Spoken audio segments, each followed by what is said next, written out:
My name is Muriel Mafico. I'm the Deputy Representative for UNICEF South Africa. We are here at Siposetu Primary School in KwaMashu. Really excited to be here. This is one of the schools that was damaged during the July unrest in 2021. Today is a celebration. We are here to see the brand new building which was constructed after the unrest, and this is thanks to the partnership between the Department of Basic Education, NECT, Proctor Gamble, and UNICEF. And today we are so happy to be here and to see the smiles and hopeful faces of children who are going to benefit from the new rehabilitated school. So as Procter & Gamble, we are committed to being force for growth and force for good.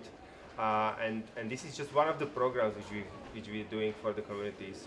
As we announced also today, we are expanding the coverage of our hashtag Always Keeping Girls in School program to these 5 schools, which means that all the girls at the grade 7 will receive the puberty education as well as donation of free pads, which will help them to stay in the school and keep going as they go through the period days.